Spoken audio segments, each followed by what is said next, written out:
Hello and welcome back to the Academy of the Magical Art. I am Frater Ophiel, and today we will be discussing shielding and warding.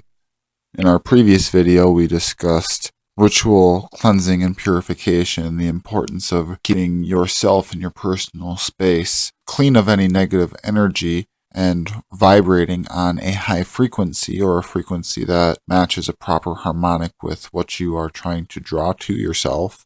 Today, I find it only appropriate to follow that up with shielding yourself and warding. In the previous video, I made a statement that it is easy to clean a home. It is difficult to keep it clean. That is because constantly there is energy being brought in and out of that home via yourselves, your children, guests that you might have over, whatever. It is important to put measures in place that will prevent yourself and anybody else entering into that space from bringing with them any negative vibrating energy or negative spirits. This not only helps keep that vibration where you want it, it helps to ensure that you and your children are in a spiritually safe environment and atmosphere.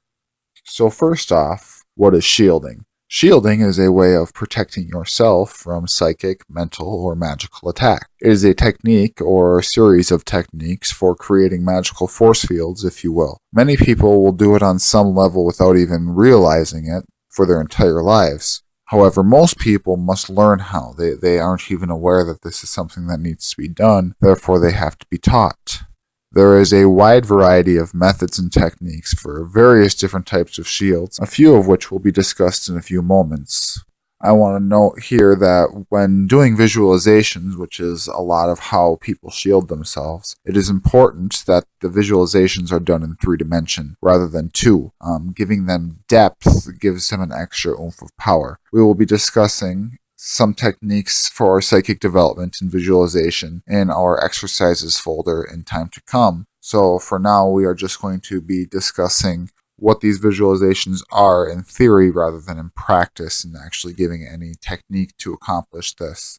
So some examples for reasons to shield yourself would be, well, first and foremost, being empathetic or sympathetic. I have encountered many empaths in my life, and I have encountered many of those empaths as not even realizing that they are empathic in the first place. They are picking up these energies and having these emotional swings and having no reason why. Some of which even to the extent of being diagnosed with mental illness, which in fact, as soon as they understand that they are empathetic and that they are not actually feeling their own emotions, but rather the emotions of those around them, and learn not only how to take care of this, but to shield themselves and protect themselves from these energies, a lot of the issues that they were having dissipate. So rather than being sick, they were just gifted and not realizing it. I'm not saying that that applies in every situation by any means, but some of the time that is certainly the case. So we have empaths and we have people that are sympathetic.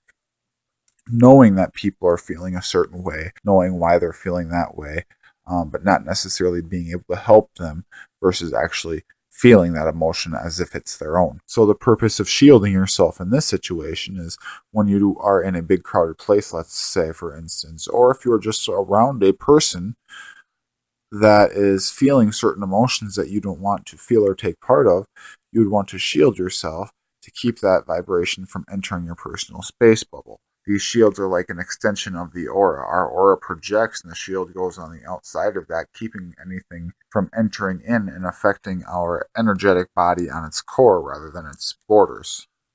So emerging into a negative, low vibrating place or situation, or just an extremely crowded place or situation, would be another reason why you would want to do this. With or without empathy, in these environments is putting off a vibration that you are then taking in and starting to vibrate with or reverberate. That vibration has an effect on the water that is your body. Entering into one of these places, it would be wise to shield yourself to keep that vibration from hitting you as severely, if at all.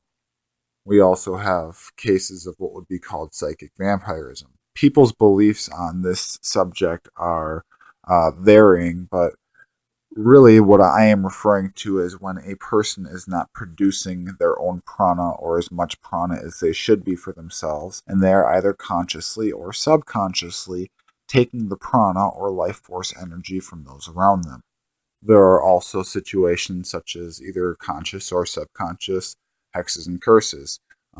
When living a magical lifestyle or participating in metaphysical communities, whatever you wish to perceive, every once in a while you'll encounter somebody that wishes harm upon you or doesn't necessarily like you or what you stand for, and either consciously or subconsciously will be sending you negative energy, will be sending you negative vibration, and that has the potentiality or possibility of gaining a foothold in an individual's life, and in doing so creating effects that you don't necessarily want. Hexes and curses can come in many shapes and forms. However, that will suffice for now. There are many other reasons why an individual may want to shield themselves. These are just a few. Fill in the blanks and discover other reasons to do so if you so choose. I just wanted to lay a bit of foundation to give you an idea of what we're looking at here. So some types of shields would include nets, smoke, the four elements, bubbles, mirrors, cloaks. There are many types of shields that people can use, or many visualizations, if you will, that people use to shield themselves. Some people like to use things like nets or porous shields for certain situations, because a net or a spider web, you resonate with that specific energy or vibration. That type of medium or that type of visualization is porous and therefore will allow energy to pass freely through it. Some people like to use the elements, earth, air, fire, or water, any combination therein. Naturally, you want to use an element that will vibrate well with another. Water and fire, for example, would neutralize each other rather than being conducive. People will use these four elements as forms of shields because they are conducive to certain types of energy. So fire, for instance, would draw passion, air would draw intellect, water, emotion, and earth, stability and grounding. Smoke mirrors are very good as a form of a cloak, if you will, to go through public places or situations when you don't necessarily want to be seen or noticed. This is a way of hide, simply by projecting this thought or this visualization, first gathering your information and pushing it out through your aura, allows you to slip through places unseen or unnoticed. Situations like that, like I said, would be public places, or if you just saw somebody that you don't necessarily want to run into and you want to slip away for the time being. Mirrors are good for if you feel like you are under attack. If you feel negative energy entering your bubble, especially if it's conscious, or if you're in an environment or a situation with somebody that you don't want to be in, you can feel them darting dirty looks at you or sending negative vibration your way. It's a good idea to use a mirror, because not only will that protect you, but it will deflect it. Other ways to shield yourself include objects that are programmed to do so. People will use crystals or coins or talismans. They'll carry grist bags or juju bags to protect their energy and shield, all of which is very effective in doing so, and can add a little spice to your visualized shield and help strengthen it by giving that little extra oomph. I also want to note that being under the influence of drugs, alcohol, being exhausted, not having enough sleep definitely affects your shields, especially if they're visualized or projected shields and not programmed objects such as talismans and amulets. When your faculties are inhibited, it can oftentimes affect what your faculties are trying to produce. So when doing investigations or quote-unquote ghost hunts, if you will, or being in a spiritually crowded environment with a lower vibration, if you're wanting to keep yourself shielded, it's a good idea to keep yourself sober. Warding is very similar to shielding, only shielding is done for yourself or for another around you. A ward is placed over a place, such as a home, property, vehicle, or an object, such as a sacred box, and wards are oftentimes anchored to the earth. Anchoring it to the earth allows the mother to fuel the engine of the shield rather than yourself. They are very powerful methods to protect your home, your office space, your vehicle, your property, and they can be very complex or very simple depending on what you are trying to do and who's doing it, their level of experience.